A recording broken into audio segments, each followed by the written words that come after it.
Nos thématiques dans CSS ce jour tournent autour de la balle au panier avec cet événement tant attendu à Lomé, événement international qui regroupe des clubs du Togo, du Bénin, du Nigeria également et de la Côte d'Ivoire. Nous en parlons dans quelques instants avec l'un des promoteurs de cette activité WABC. Nous parlons également de football naturellement avec les championnats de première division et de deuxième division. Nous allons discuter autour de la 13e levée et aussi de la D2 qui a livré ses qualifiés pour les playoffs, notamment la particularité ou la singularité autour de ce club nommé le FC Aknour. Nous serons en studio avec l'un des patrons de cette structure pour parler de l'ascension fulgurante de cette formation. Voilà pour le menu de ce jour. Merci à toutes et à tous de nous rester encore fidèles. CSS sur SOS Docteur TV. Tout de suite, la première partie.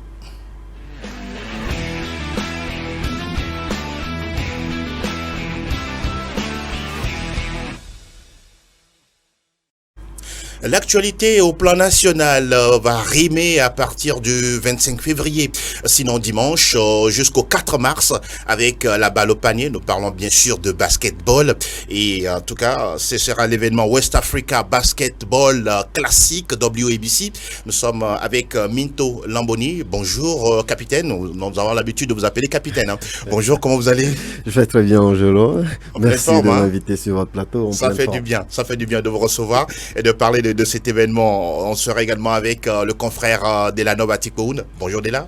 Merci Angelo, bonjour à toi pour l'invitation. Merci pour l'invitation d'ailleurs et bonjour à toutes et à tous. En pleine forme, hein? Je vais bien. Merci beaucoup d'être là pour nous accompagner. Nous parlons justement de la balle au panier. Il s'agit bien de basketball avec cet événement qu'accueille notre pays, le Togo. Ce sera à partir du 25 février, sinon dans quelques heures. On veut connaître un peu, on pourra dire la genèse de cet événement WABC qui regroupe des clubs du Togo, du Bénin, du Nigeria et d'autres pays. Minto Lamboni. Alors, merci. Alors, je dirais que la WABC, la West African Basketball Classic, qui est une organisation qui prête son nom au tournoi, et a germé il y a 2 ans. 2 ans alors qu'un certain nombre de promoteurs autour des événements basketball comme moi se sont retrouvés comme par hasard au Nigeria lors d'un événement et nous nous sommes posé la question à savoir comment nous nous débrouillons, comment nous faisons en sorte que le basketball soit un peu plus dynamique, comment nous apportons plus de compétition au club et comment nous faisons en sorte que la jeunesse, en tout cas les passionnés de basketball dans l'Afrique de l'Ouest soient un peu plus en vue. Et nous nous sommes dit pourquoi ne pas collaborer à mettre en place un événement, un tournoi qui rassemblerait toute l'Afrique de l'Ouest, principalement les équipes ou les personnes qui participent aux compétitions officielles de la FIBA. Pourquoi ne pas mettre en place un tournoi qui leur permet de continuer par compétir pendant que peut-être les premiers de chaque saison se retrouvent à la balle ou au club champion, ce genre de truc. Donc l'idée a germé de cette façon-là. Toute l'année dernière, je veux dire en 2023, nous avons travaillé à mettre en place l'organisation. Ensuite, nous avions voulu un premier tournoi pour novembre 2023, mais le calendrier n'était pas très adapté à cause de la balle, à cause de certaines compétitions déjà en cours. Donc nous nous sommes dit, nous reportons sur 2024 et nous faisons en sorte d'aller vers tout le monde, d'aller vers en tout cas la majorité des pays de l'Afrique de l'Ouest.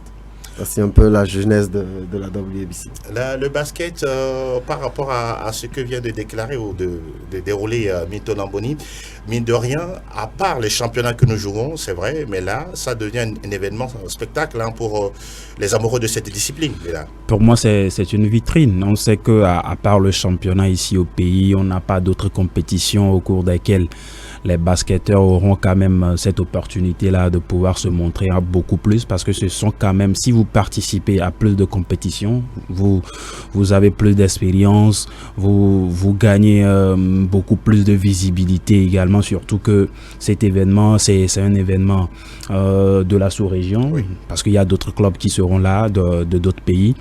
vous allez vous faire voir. Comme je l'ai dit, c'est quand même une vitrine et c'est une bonne chose pour les basketteurs aujourd'hui de pouvoir se frotter, de pouvoir s'aiguiser par rapport à ce qui se fait également ailleurs. Et je pense que c'est la toute première édition.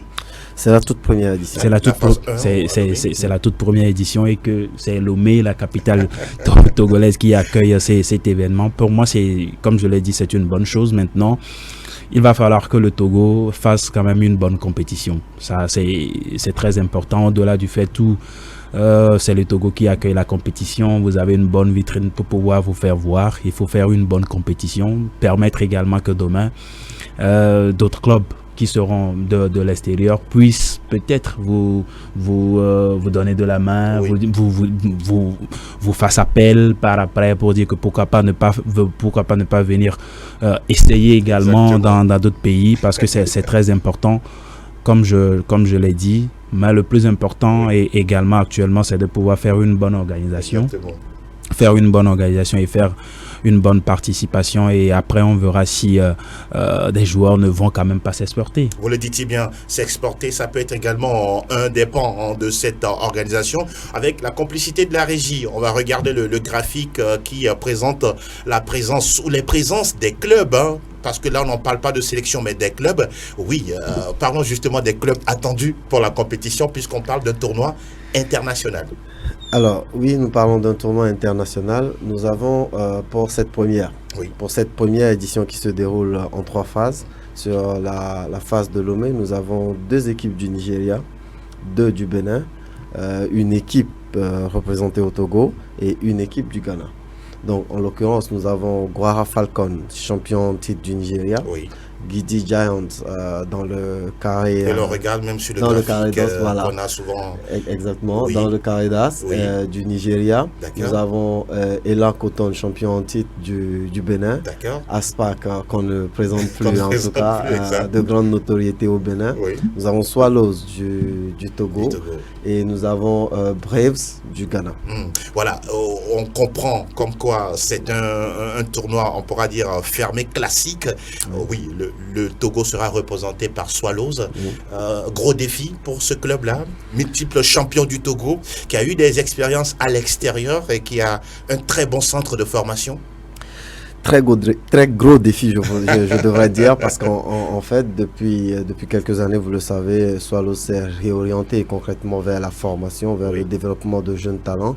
Et cela fait quand même un moment que nous ne nous sommes pas frottés, en tout cas au niveau extérieur, au niveau international. Et les équipes qui viennent sont en championnat. Nous avons fini notre championnat depuis 4-5 mois déjà. Exactement. Nous ne sommes pas vraiment en compétition. Elan et Aspac par exemple sont en plein playoff, donc en jambes. Les Nigériens sortent d'un gros tournoi, donc en jambes. Mais le plus important serait de se frotter à ces gars-là, d'acquérir de l'expérience et de faire une excellente prestation. Je rappelle que cette étape de Lomé n'est qu'une phase aller, qui va permettre en tout cas à toutes les équipes de se frotter un peu, de se découvrir. Et la phase retour courant avril va se dérouler au Bénin. Et c'est concrètement cette phase retour-là qui va définir les 4 meilleures équipes de ce classique qui feront une finale, un Final Four comme nous disons, à Accra. Et ça devrait être courant toujours en 2024. Toujours en 2024. Donc nous avons 3 phases en 2024. Oui. C'est une compétition en 3 phases, histoire d'offrir beaucoup de matchs. Donc une première phase à Lomé, une deuxième phase à Cotonou en avril, et un Final Four en juillet-août au Ghana. Voilà, donc cela va permettre en tout cas à toutes les équipes de se frotter un peu, de découvrir de nouveaux styles de jeu et d'apprendre. C'est la réelle ambition derrière ce tournoi-là. Oui. Donc voilà, je pense que Swallows a tout à y gagner, mais ça reste un gros défi. Avant de retrouver Dela, est-ce que pour Swallows, c'est de tout faire pour gagner tous ces matchs face à Elan, Aspac, Gidi Giants, ou c'est l'expérience qu'il faut aller chercher d'autant plus, vous l'avez dit, les autres clubs qui nous viennent du Ghana, du Bénin, du Nigeria sont en compétition, pas le cas pour l'instant de Swallows. Pas en compétition pour Swallows, oui, mais en tant que basketteur, je dis toujours qu'aucun basketteur ne monte sur un terrain pour perdre, ni même pour gagner de l'expérience. On préfère gagner de l'expérience en gagnant des matchs, pas en perdant.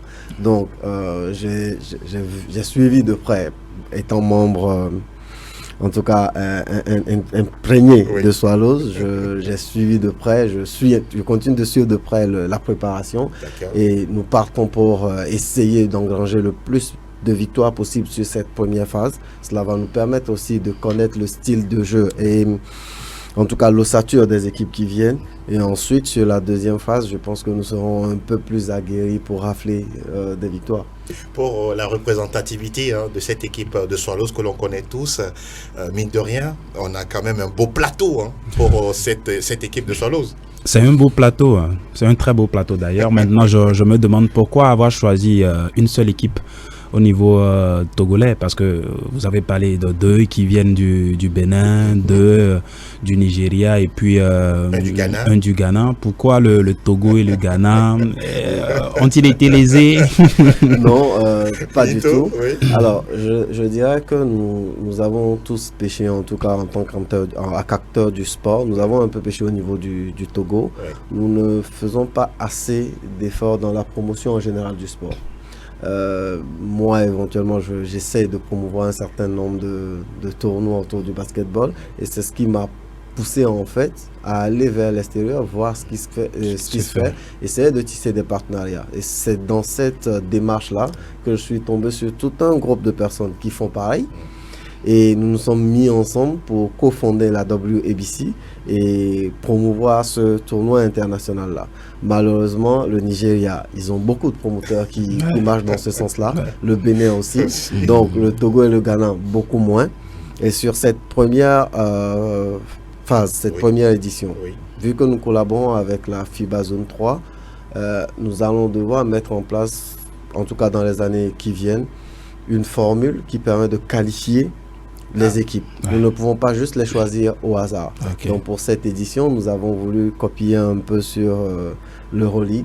Donc nous avons donné des tickets en tant que membre fondateur. Nous avons donné des tickets à un certain nombre d'équipes qui ont une structure organisationnelle solide. Nous n'avons pas misé sur sur la puissance de gagne des équipes, mais plus sur leur structure organisationnelle pour que notre ambition dure dans le temps. Il faudra quand même que ce soit des équipes qui peuvent tenir la compétition, qui peuvent financer la compétition et qui peuvent accepter accompagner les jeunes qui participent à cette compétition-là. Donc voilà un peu comment le Togo et le Ghana se retrouvent avec une seule équipe. Voilà. Parlons de la collaboration avec la FNB, la Fédération nationale de basketball. Quel est l'accompagnement de la part de l'instance fêtière pour un tel événement? Alors, je dirais que dans les années qui viennent, ce ne sera pas uniquement un accompagnement, ce sera une collaboration franche. Et sur cette phase, nous travaillons à mettre en place les contours de cette collaboration-là. Alors, la FNB nous apporte un gros accompagnement, si je peux dire. Déjà, dans les autres pays, le terrain n'est pas offert gratuitement, vous le louez. L'électricité n'est pas offerte gratuitement, vous le louez. Et la FNB a pris sur elle de mobiliser des opérateurs de table, des arbitres, des statisticiens que nous ne pouvons pas importer, ce qui va coûter une fortune. et voilà, il y a tous ces petits détails-là que la FNB nous a facilité, ce qui est vraiment louable. Et j'espère que dans les années à venir, ce sera plus une collaboration, pas un accompagnement. Vous le dites si bien. Par rapport à cet événement-là, ce sera au municipal de Lomé, le terrain de basketball. Entrée gratuite ou comment ça va se dérouler tout ça? Parlez-nous un peu du déroulement de la compétition. Alors, la compétition est partiellement financée par PIC, qui est aujourd'hui notre sponsor officiel, l'équipementier PIC. Et ils ont souhaité que cet événement-là soit totalement gratuit, afin que le plus de fans, le plus de communautés possible viennent regarder ce qui s'y fait, histoire de créer cette passion-là chez ceux qui ne se donnent pas encore au basketball, histoire de motiver ceux qui peuvent investir dans ce type d'événement-là, mais qui ne le font pas encore. Donc oui, entrée gratuite. Le déroulé de l'événement proprement dit, alors de demain, dimanche 25. Oui. En matinée, nous allons en tout cas avoir un petit point de presse. D'accord. Et ensuite, ce sera une séance média, photo, avec toutes les équipes. Et en après-midi, le tournoi proprement dit va être lancé avec une première série de matchs. Nous allons avoir 5 journées de compétition avec 3 matchs la journée. Donc nous jouerons dimanche, lundi et mardi. Mercredi sera un day off, histoire de, de reposer les muscles, de permettre à chacun de faire le petit point, le bilan. Et ensuite, nous aurons jeudi et vendredi pour les 2 derniers jours de compétition. Les délégations repartiront pour certains samedis, pour d'autres dimanches. Donc, il est à noter que nous avons obtenu de la FIBA Zone 3 de porter avec notre concept d'événement des petits camps de jeunes, histoire de leur permettre de côtoyer les joueurs qui viennent vers nous, de côtoyer en tout cas les promoteurs. Parmi les promoteurs, nous avons quand même un ancien joueur NBA. Voilà. Et qui déjà, on peut avoir un petit nom? Olumide Nikeji. D'accord, Nigérian. Nigérian, qui est aussi l'actuel président de la fédération nigériane, membre du communauté ambassadeur de PIC, qui a plusieurs casquettes. Donc, ça permet aussi aux enfants de se frotter à ces personnes-là et d'apprendre. Du coup, l'après-midi de mercredi, nous allons faire un youth camp, un camp d'enfants. Pas forcément pour enseigner le basket. Au centre Swallows. Oui, au centre Swallows.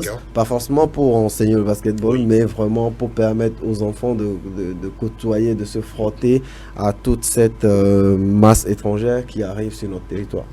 Voilà, qui est dit, on sent que c'est un agenda bien rempli au niveau de cette activité-là, de l'événement WABC. On va parler des prochaines étapes de cette activité-là. On parle de 2024. À part le fait qu'on est la phase 2, la phase 3, pour le Final Four, est-ce qu'il y a d'autres activités qui attendent justement l'organisation en ce qui concerne justement cette activité-là? Oui, il y a d'autres activités. Alors déjà après le Final Four, nous prévoyons cette année, la compétition n'est pas dotée financièrement. Certes, il y aura une coupe, des médailles, des distinctions, mais la compétition n'est pas dotée financièrement. Mais nous avons obtenu de l'équipe Moncier qui nous accompagne d'organiser une tournée internationale, notamment en Chine, pour le champion. Alors, les contours de cette tournée ne sont pas encore ficelés. Donc, c'est en pleine discussion. En pleine discussion. Nous n'osons pas vraiment communiquer autour. Mais après l'étape d'Accra, nous avons un All-Star Game qui va être organisé à Abuja, qui va rassembler tous les meilleurs de la compétition.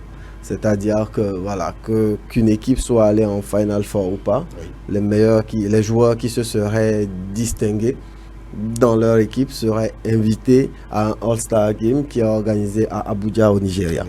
Voilà, donc nous avons, ce sera l'agenda complet de 2024 et nous espérons avoir complété cet agenda-là d'ici septembre, ce qui nous laisse octobre, novembre, décembre pour préparer l'agenda 2025.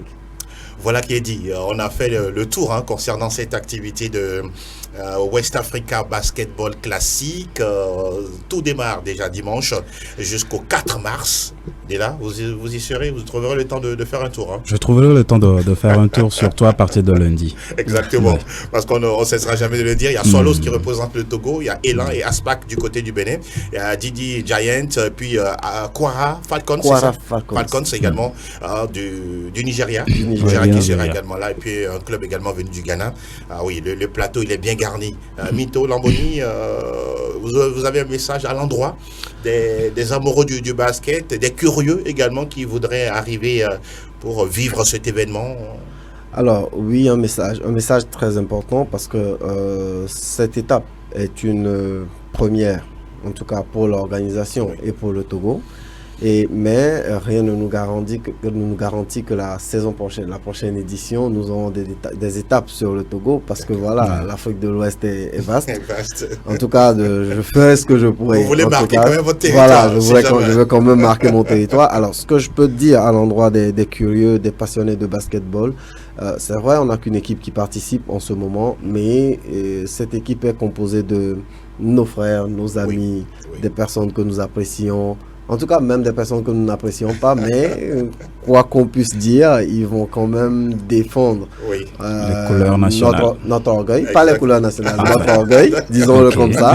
Et voilà, je veux pouvoir compter sur chaque personne, en tout cas chaque curieux, chaque passionné qui puisse, d'une façon ou d'une autre, venir accompagner cet événement-là, accompagner l'équipe des Swallows. Della, un mot rapidement avant de boucler cette page basket et parler d'autre chose. D'abord, il faut féliciter l'organisation parce que organiser un tel événement, ça nécessite beaucoup d'énergie et il faut leur également envoyer des fleurs, envoyer beaucoup de courage et puis bonne chance à Swallows. Quoi qu'on dise, on va parler du Togo. Swallows, ce sera Swallows du Togo. Donc, beaucoup de courage à vous et puis bonne compétition. Beaucoup de courage et surtout que des retombées positives par rapport à cet événement. Nous allons avoir besoin de courage. Et de votre soutien aussi. Absolument, on sera à vos côtés. En tout cas, pour faire vivre cet événement à tous les Togolais, parce que là, c'est le Togo qui gagne à la fin. Et le rendez-vous, il est pris à partir du dimanche 25 jusqu'au 4 mars, sans oublier une fenêtre réservée au camp des jeunes. Ce sera au centre sportif Swallows. Il y a également une clinique des arbitres qui est prévu également au niveau du terrain de basketball au stade municipal. Donc faites le déplacement. L'entrée elle est gratuite et libre pour tout le monde, mais tout ça avec le respect du fair play et bien sûr de protéger l'environnement. Merci Mito Lamboni d'être passé nous voir. Merci Angelo. On se retrouve très bientôt pour dresser le bilan. Très bientôt pour dresser le bilan. Ce sera avec plaisir que nous allons encore vous retrouver sur le plateau de Club Sport Santé. Nous allons continuer notre randonnée sportive sur la chaîne SOS Docteur TV. On va retrouver notre générique Actu National et on revient pour parler d'autres disciplines sportives dans cette émission.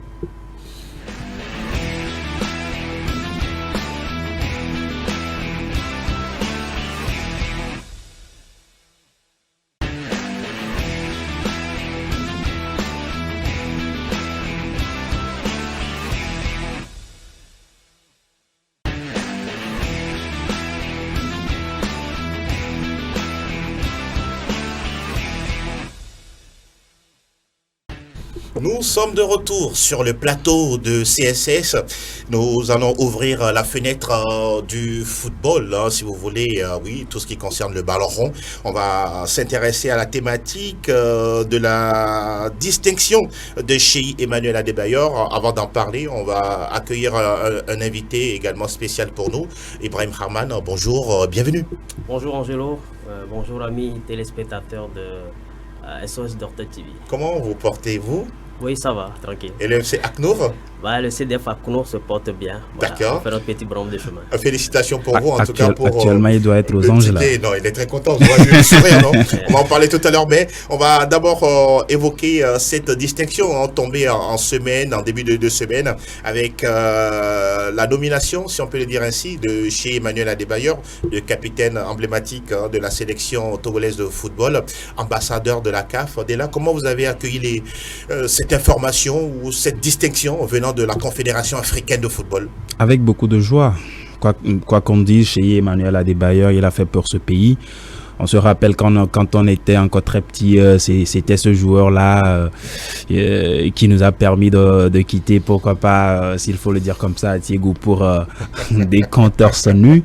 Il a fait beaucoup en tant que joueur. C'est vrai que depuis quelques années déjà, avec ses écarts de comportement et tout, il y a beaucoup qui tapent sur lui. Maintenant, la CAF a jugé bon de travailler sur l'image de l'ancien international togolais chez Emmanuel Adebayor et aujourd'hui il a été nommé ambassadeur de la CAF. C'est quand même une bonne aubaine également pour le football togolais de se montrer au plan africain, au plan mondial. Je ne vous l'apprends pas ce matin également, chez Emmanuel Adebayor a également eu une nouvelle fonction du côté de la FIFA. Ce qui veut dire que les bonnes nouvelles s'enchaînent pour l'ancien capitaine des éperviers. C'est quelqu'un qui a fait en tout cas un bon parcours en tant que joueur.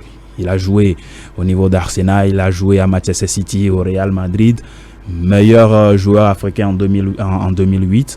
Ce qui veut dire qu'il a quand même un bon coffre pour pouvoir, pour moi, bien assumer ce rôle d'ambassadeur du côté de la CAF. Vous avez également eu cette information. Quel ressenti vous avez eu par rapport à notre compatriote honoré par la Confédération africaine de football? C'est une joie pour nous. On est Togolais et on est fiers que ce soit un des nôtres qui soit nommé à ce poste-là. Mais on n'est pas totalement satisfait. On aurait voulu qu'il y ait d'autres légendes, d'autres anciens joueurs. Ce n'est que qui le arrivent début. aussi à ce stade-là, comme voilà, les autres pays, le Sénégal, la Côte d'Ivoire, le Cameroun. Donc on espère que les autres vont emboîter le pas au capitaine Chéhi et voilà, que nous saluons au passage. Qu'est-ce que vous aimeriez qu'on ait en retour en le prenant comme ambassadeur? Normalement, il faut des retours, des retombées pour notre pays, le Togo. Oui, forcément, il va continuer à défendre les couleurs du Togo au niveau de la CAF. C'est ce qu'il fait déjà. Il faisait déjà partie de la commission technique de la CAF. Donc, les rôles sont en train d'augmenter à son niveau. Et je pense qu'il a la pleine capacité et tout le moyen d'y arriver. Donc, il côtoie toutes les grandes stars. Et forcément, maintenant, ce qu'on lui demande, c'est qu'il n'oublie pas le Togo. Il n'oubliera jamais, ça c'est clair. Et qu'il puisse aussi, autour de lui, former ce staff-là avec les autres anciens, que le nom du Togo continue par voler plus haut, quoi. Vous le dites si bien, parce que c'est une question également de lobbying, à part le fait aujourd'hui d'avoir le colonel Guy Kosciak-Boby au sein du comité exécutif de la CAF, c'est un plus. Voici maintenant Adebayor, ambassadeur de la CAF, et vous l'avez dit tantôt, également une fonction au niveau de la FIFA pour lutter contre le racisme. Là aussi, ça devient un autre défi pour lui. Sûrement qu'on le verra dans plusieurs pays, sur plusieurs stades, histoire de passer le message de la FIFA. Et dans beaucoup de compétitions. De compétitions, exactement. Quand on évoque la FIFA, on sait que c'est quand même une association interplanétaire. Et avec cette nouvelle nomination, je pense que chez Emmanuel Adebayor, je l'ai suivi dans la semaine, lui-même l'a dit. Entre-temps, il a subi en tout cas ce fléau-là qu'est le racisme, mais aujourd'hui, on lui a tendu la main de venir lutter contre ce fléau-là. Moi, je pense que c'est quand même une bonne chose pour lui et également pour ce beau monde-là qui est autour de lui. On a parlé de Clarence Seedorf, on a vu Karambeu, on a vu Sylvestre, on a vu assez d'anciens joueurs qui sont aujourd'hui autour de Gianni Infantino pour pouvoir lutter contre le racisme. On sait que ce fléau-là, c'est tellement gênant. On a vu dans pas mal de championnats, on a vu dans pas mal de compétitions où des Africains ont été un tout petit peu lésés, pas seulement des Africains, mais des joueurs de peau noire. On a vu avec Balotelli par exemple, Dani Alves. Ils sont nombreux. Ils sont nombreux. Du moment où vous êtes une personne de couleur, derrière, on a toujours cette idée-là de vous peindre en noir, mais malheureusement, cela ne doit pas être le cas dans les stades où on dit souvent que le football est un jeu de fair play, où on voit tout le monde autour du ballon rond. On va dire tout simplement félicitations à Chéhi Emmanuel Adebayor, parce que si des nominations commencent par tomber comme ça veut dire également qu'il y a un travail qui se fait autour du monsieur. Et il faut travailler également, continuer à travailler sur son image, et je pense que ça fera l'affaire. Et nous croisons les doigts en tout cas pour lui, pour que les retombées pour le Togo soient vraiment évidentes et que la jeune garde, la jeune génération en tout cas qui est tellement férue du numéro 4 ou l'ancien numéro 4 si vous voulez, continue de lui vouer ce véritable culte, parce qu'ailleurs ça se fait tellement qu'on vénère les anciens joueurs, grands joueurs, mais chez nous on a l'impression que oui, on est un peu frileux, on n'aime pas porter nos anciens dans nos cœurs. Il faut maintenant que ça commence et voilà, leur donner la place qu'il faut et leur permettre de rapporter ou d'apporter quelque chose de plus à notre sport, notamment le football. Le football, on continue d'en parler. Cette fois-ci, on va évoquer la D2 nationale de football avec, on connaît depuis mercredi le tableau complet des équipes qualifiées pour les playoffs. Dans la poule A, on a l'Étoile filante de Lomé, Asfosa de Lomé, puis Agaza FC de Lomé. Et puis dans la poule B, nous retrouvons Ifo Djed Atapamé, le FC Akno ou le CDF Akno, et puis Arsenal FC. Voilà les Arsenal qui nous viennent de Kara Sud. Voilà le tableau des 6 qui vont disputer le mini championnat pour déterminer les équipes qui viendront en première division. Dès là, avant de retrouver le président Rahman sur la poule A, l'Étoile filante Asfosa Agaza, mérité de voir ces clubs-là au niveau des playoffs quand on considère leur parcours en championnat? Pour moi, c'est mérité. C'est mérité pour ces 3 clubs-là. On a vu depuis le début de cette compétition où Étoile Filante a quand même démontré tout de suite que c'est un club qui a envie de jouer les playoffs. Oui. C'est vrai qu'il y a le président met les moyens. Hein. Le président met les moyens. Et aujourd'hui, on a vu également Asfosa qui a suivi. On a vu Agaza à un moment aussi, donné. Bien sûr. En début de saison, Agaza a tellement eu du mal à démarrer. Oui. Où je me rappelle même où on a voulu renvoyer le coach Joly Agbessi, oui. Mais il a fallu tenir bon, il a fallu que le club soit patient pour voir également des résultats qui ont suivi. Et aujourd'hui, je pense que c'est tout mérité pour ces 3 clubs-là, l'Étoile Filante qui a dominé ses poursuivants. L'Étoile Filante a été, en tout cas pour moi, le club dans la zone sud où il n'y avait pas forcément d'égal, parce que Agaza s'est réveillé pour pouvoir faire son parcours, également Asfosa. Ça a été une saison ou bien une partie de saison en dents de scie où on connaît quand même des défaites des défaites par moment, également des matchs nuls, et où Agbetrob ou Delali également est décrié même. Mais le plus important pour ce club-là aujourd'hui, c'est de pouvoir obtenir son ticket pour les playoffs, où on sait que ce sera un autre championnat. Et justement, un autre championnat auquel va participer Ifodje d'Atapamé, CDF Akuno et puis Arsenal FC.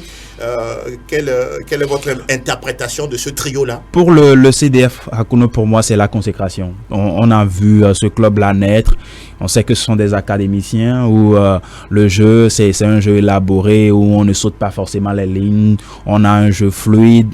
On a un groupe de jeunes joueurs qui ont quand même envie de jouer, de taper dans le ballon, et ils l'ont montré. Ils l'ont montré. La saison écoulée, c'est passé de très près. De très près. Et puis cette saison, on voit que l'équipe a grandi. L'équipe a eu beaucoup d'expérience également. Et sur la saison, on a vu. C'est vrai que face à Ifodje, il y avait un véritable rapport de force. Absolument. Où le club d'Atapamé a perdu 2 rencontres d'affilée. Et derrière, on a vu le CDF Akunour qui a pris la tête de ce championnat, et Molo, le club a terminé premier, suivi de très près même par Ifodje avec le même nombre de points, 28 chacun.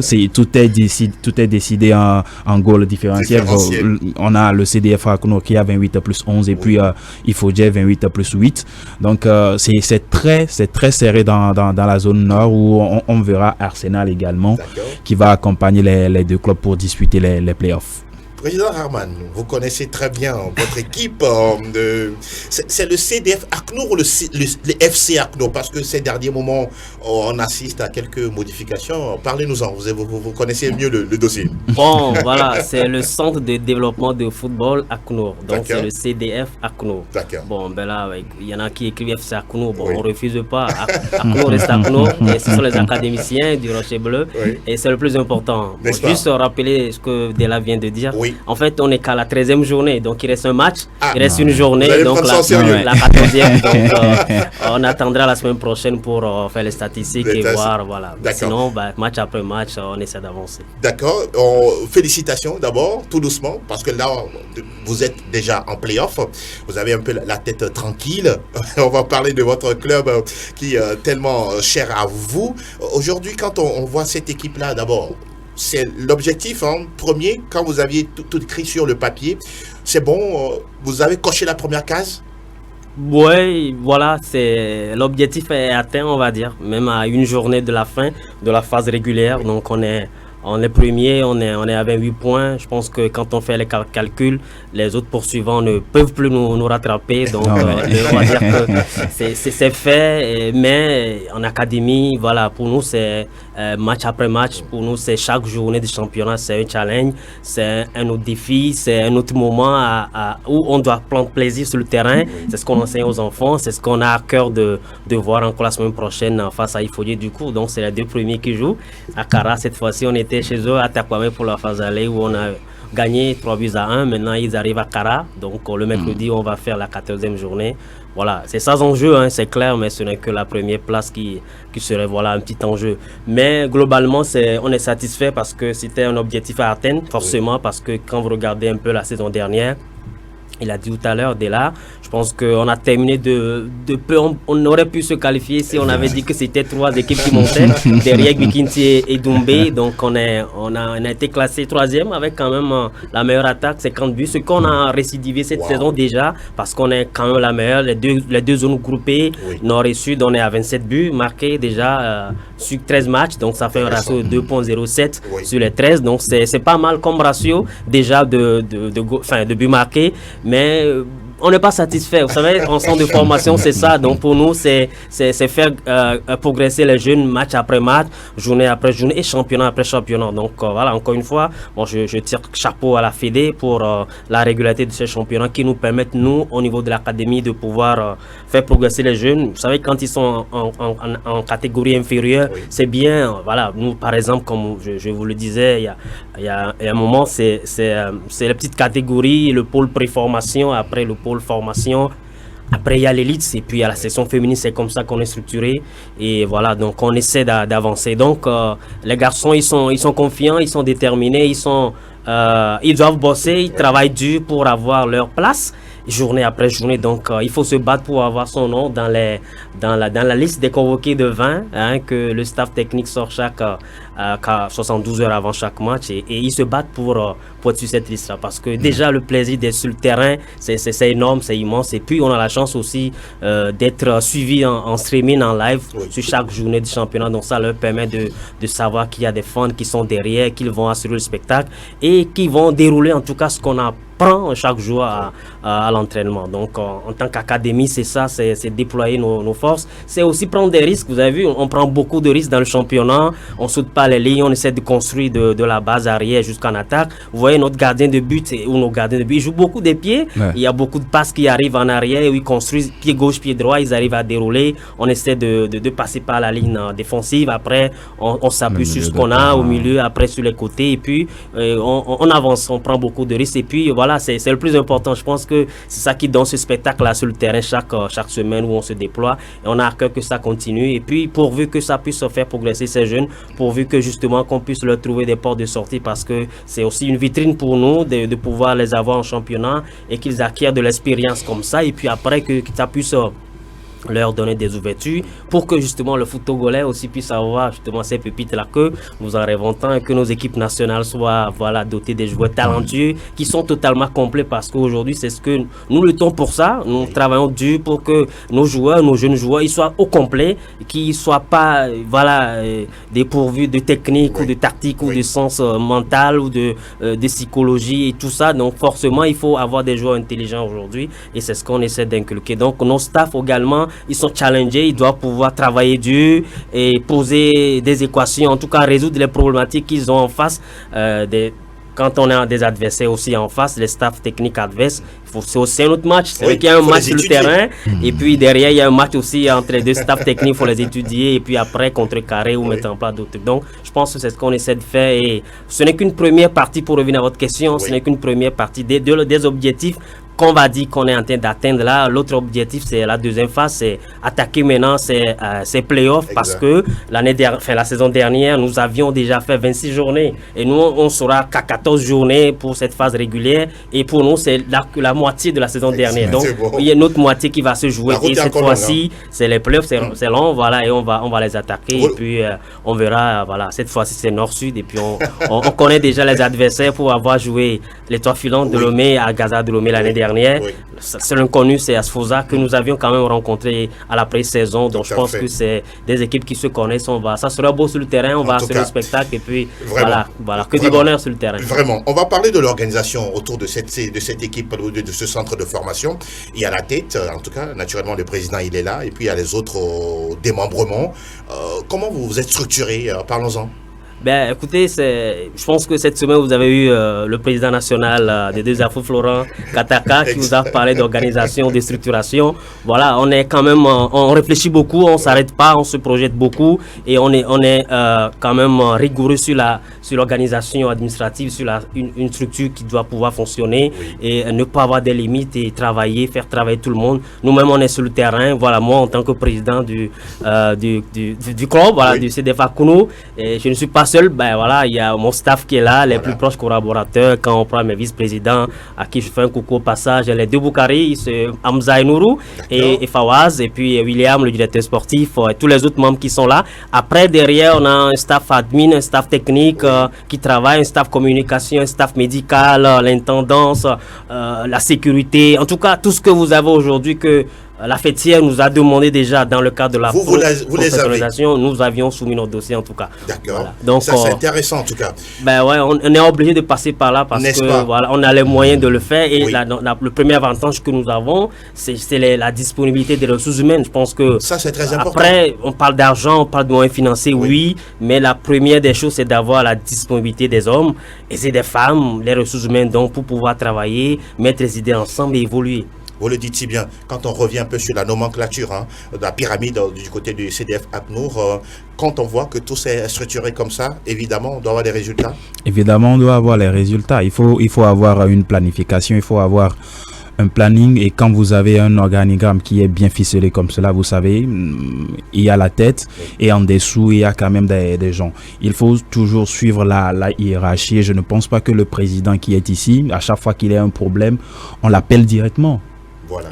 Si vous avez de la hiérarchie et qu'à chaque fois vous prenez votre téléphone, vous appelez directement le président, là il y a un problème. Le président, trésorier général, directeur technique, entraîneur. Tout ça là, du moment où vous avez un centre de formation, vous avez des jeunes avec vous, il faudrait que d'abord, s'il y a un problème à régler au niveau du groupe, il faut que les jeunes voient avec leur coach, leur encadreur et d'abord, et s'ils n'arrivaient pas à résoudre le problème à ce niveau, là, il faut aller au niveau au niveau supérieur. Pour vous, il faut respecter un processus. Il faut toujours respecter ce processus-là. Je pense que ça doit être un exemple à suivre. Ça doit être un exemple à suivre pour beaucoup de clubs ici, d'abord à Lomé ou encore sur le plan national. Et pour moi, c'est à féliciter.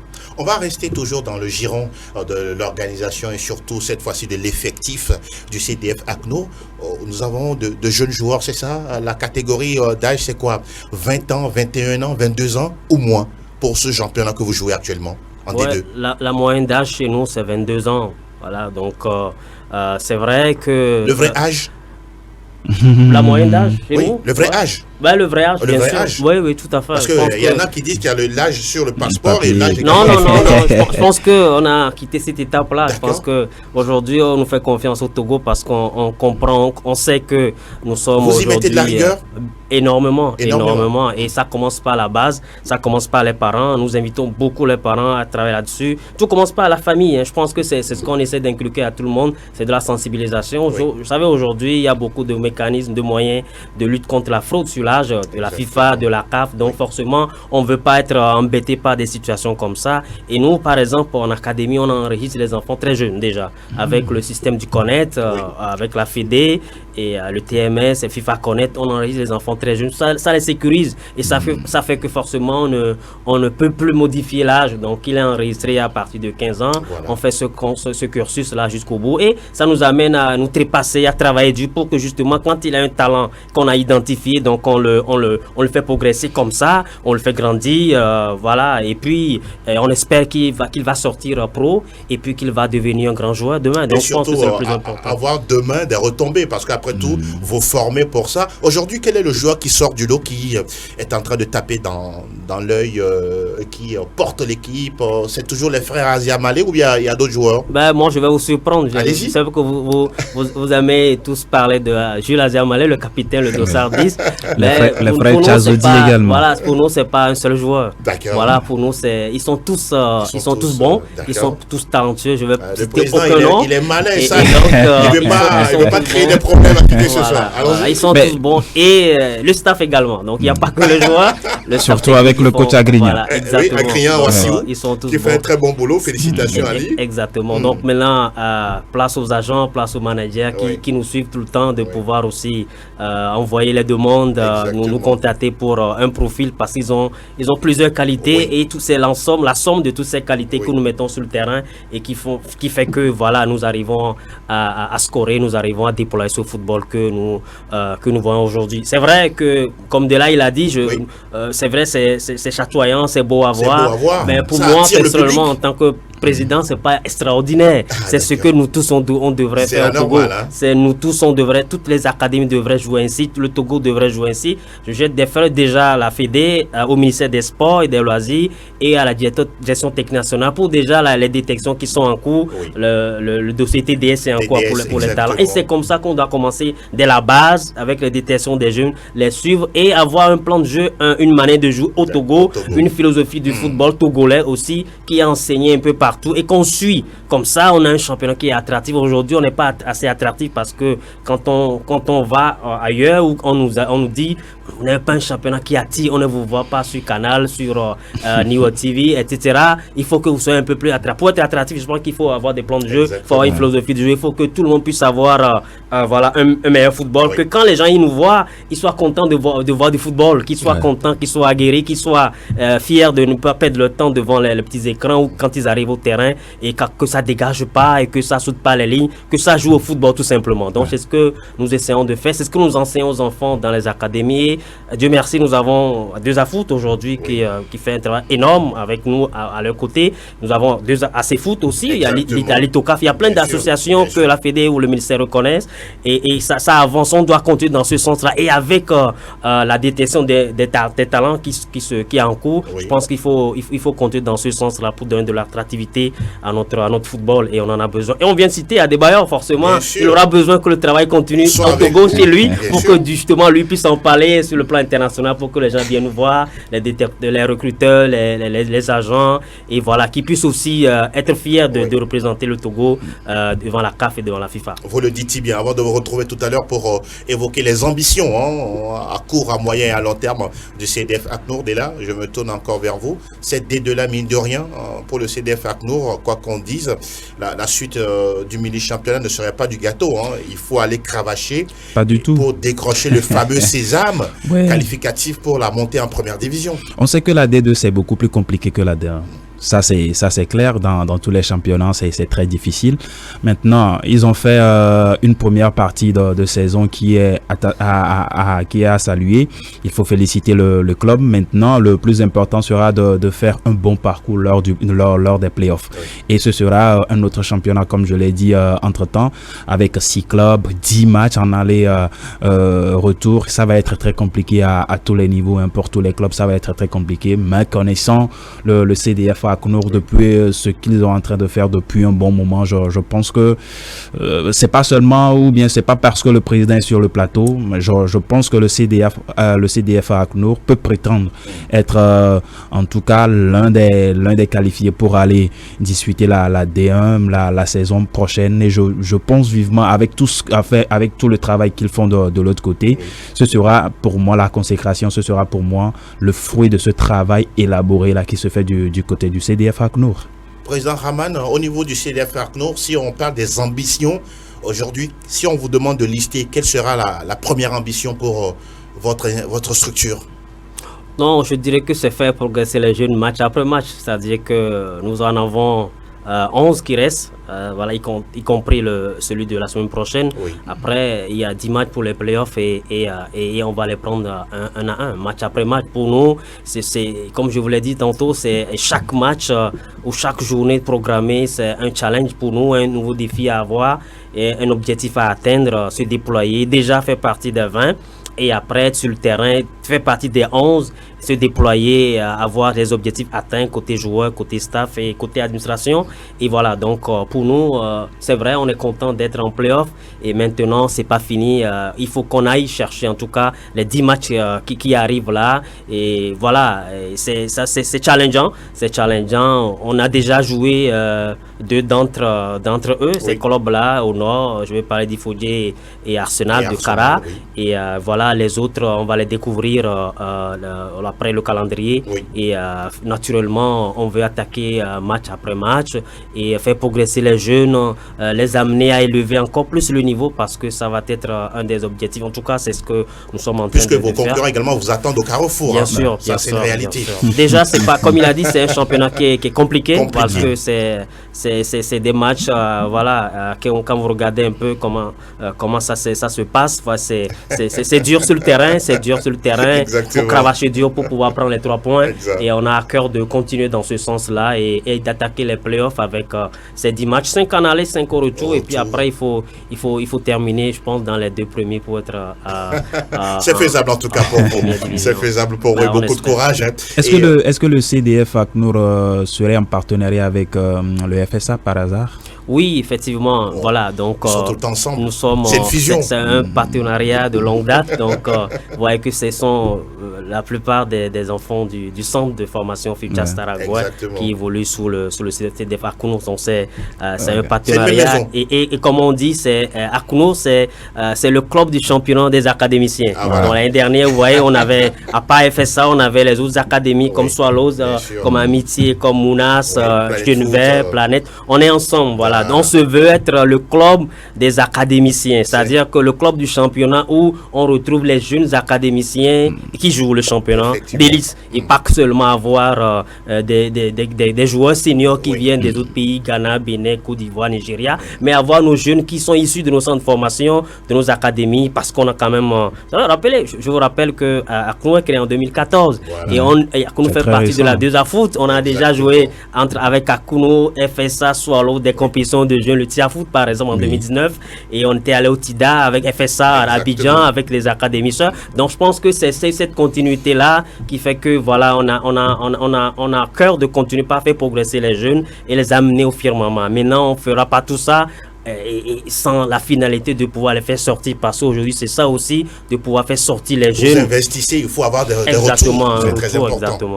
Vous le dites si bien, en tout cas on attend d'avoir l'homologation et la confirmation de la Fédération togolaise de football sur les 6 qualifiés, parce qu'après tout il faut également faire le travail autour. Nous rappelons qu'au niveau de la poule A, nous avons l'étoile filante Asfosa et puis Agaza FC, et au niveau de la poule B, Ifodje, CDF ACNUR et puis Arsenal FC Sud de Kara qui sont qualifiés pour cette phase du mini-championnat. Angelo, dans l'ordre, c'est étoile filante, Agaza et Asfosa. Oui, et sûr. Dans l'autre côté, poule B, c'est ACNUR d'abord, Ifodje et puis Arsenal. Ne vous inquiétez pas, on n'a pas du tout volé votre place. Non, sous réserve d'homologation. Ne vous inquiétez pas. En tout cas, on espère que tout ça sera bien fait. Vous allez jouer votre play-off, ça c'est sûr. Et nous allons enchaîner avec la première division qui également va se jouer déjà dès ce samedi. Nous allons prendre le temps avec la complicité de Justin à la régie de voir le graphique sur les matchs prévus. Voilà, justement, on a déjà 2 matchs ce samedi. Dito qui croise ASK au stade de la JCA. On aura Dombé face à l'Entente 2. Semassi qui est en grande difficulté joue contre Bikinti de Bassar, pratiquement le dernier de la classe.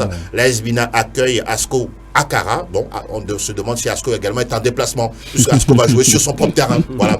L'AS Bolesou va jouer contre la formation de l'AC Barracuda. Kakadel va à l'assaut de Espar FC du Zion dimanche. Et puis nous aurons ASOTR Unisport, puis le derby des plateaux entre Gomido, qui est 2e au classement, face à l'AS Tambo, 3e. Nous revenons en studio pour en parler. Gomido AS Tambo, c'est un derby intéressant à suivre. Le 2e contre le 3e. Le 2e contre le 3e, c'est un derby, comme vous l'avez dit, et ce sera un très bon match. Pour moi, ça doit être un très bon match, parce que si vous prenez Tambo depuis les débuts de cet exercice, c'est ce club-là qui aussi arrive à jouer un beau jeu avec Maurice Noutudien également. De l'autre côté de Gomido, les Showboys de Palimé, ils ont fait 4-5 premières journées assez intéressantes, et derrière on a vu que le club est replongé un tout petit peu. On ne voyait plus les résultats, on ne voyait plus les victoires enchaînées, mais le coach Abalo, mais connaissant très bien Abalo Dossé, c'est quand même un tacticien, et dans cette rencontre là face à Maurice Noutudien, on attend de voir si à domicile ça va sourire pour les Showboys de Palimé, mais tout compte fait c'est quand même une rencontre assez intéressante à suivre. Vous vous intéressez également à la première division. C'est vrai que vous êtes occupé au niveau de votre D2 et puis du CDF ACNOR.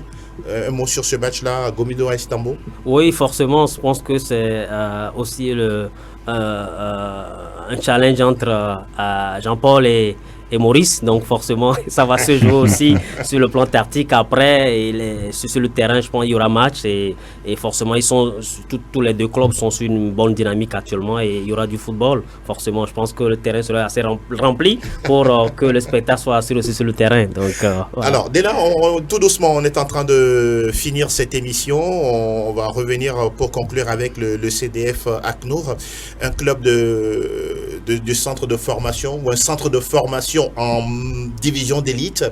C'est quelque chose que vous voyez comment? Pour moi, c'est une bonne chose. Il faut permettre aux académiciens de se faire voir. C'est vrai qu'on aurait aimé avoir un autre plateau pour les académies. Avant que vous ne continuiez, on se souvient de la SEC Mimosa, par exemple, en Côte d'Ivoire, justement, qui reste toujours une référence. Une référence dans le domaine. On parlera également du Sénégal quand on veut parler de Diarra, quand on veut Diambars, Génération Foot. Comme je le dis, c'est une très belle chose de voir les académiciens jouer. Je vais quand même inviter les gens à aller voir le football que déploie le CDF ACNOR, parce que c'est très intéressant. Ça ne dégage pas du goal jusqu'en attaque. On joue libéré, on n'a pas de pression où il faut toujours dégager le ballon.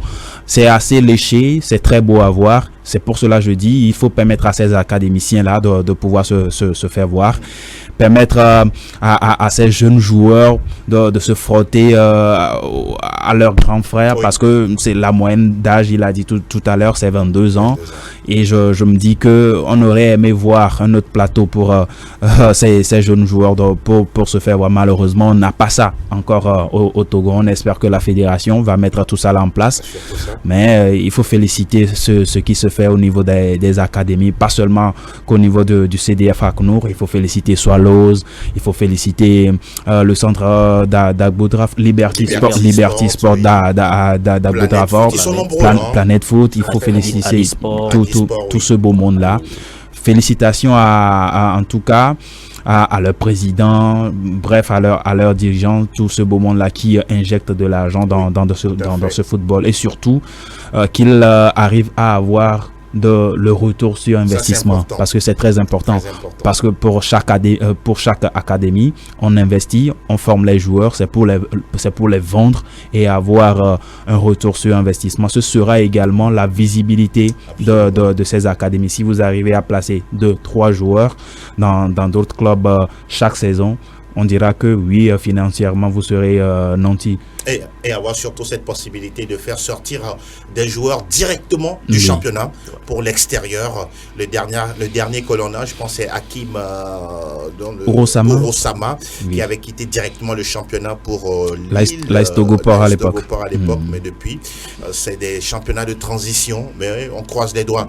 Président Rahman Ibrahim, votre mot pour conclure cette discussion avec vous? C'est remercier de nouveau la FTF pour l'opportunité donnée à nous, enfin au club, de pouvoir compétir saison après saison, et la régularité du championnat aussi fait que nous faisons progresser nos jeunes en académie, en centre de formation, et on espère que ça sera continuel, et puis que derrière les moyens vont suivre aussi. Il y a beaucoup de choses qui sont en train de se faire. Il y a encore des décisions qui ont été prises, je pense que hier, sur la reprise des championnats féminins, la suite des playoffs, la 3e division, le championnat des jeunes. Donc je pense que c'est très important ce qu'on est en train de faire là. Les détentions qui sont en cours actuellement ce week-end pour avoir les jeunes de moins de 13 ans. Le ministère des Sports avec les filles U15 qui se préparent. Exactement. Donc c'est tout ça qui nous permettra de pouvoir amener le football togolais vers les sommets. Je pense que c'est pour ça qu'on est en train de de beaucoup lutter. Oui. Et voilà, pour nous, c'est important que ces championnats puissent nous amener à faire sortir les jeunes, comme vous l'avez dit. Et c'est la seule finalité. Donc, nous sommes suivis un peu partout dans le monde grâce à votre chaîne. Donc, nous appelons les agents, les recruteurs à avoir un œil regardant sur nous, sur ce que nous faisons et à donner l'opportunité à nos jeunes Togolais qui ont du talent de pouvoir aussi avoir des essais, des contrats pro et montrer de quoi vraiment le jeune joueur togolais est capable. Ça a été un vrai plaisir de vous avoir écouté, mais on ne cessera jamais de le dire. La formule consacrée, on vous retrouvera très bientôt pour parler toujours du CDF APNOUR et d'autres activités liées au football. Ce sera un plaisir. Merci infiniment d'être passé. C'est moi. Merci également, Odela. Ce fut un plaisir. De nous avoir bien accompagnés. Merci également à tous ceux qui ont pris le temps de nous suivre. Un grand merci également à toute l'équipe technique de l'autre côté, Sylvain, Justin et Fernand. On se donne rendez-vous mercredi avec d'autres thématiques à développer dans CSS.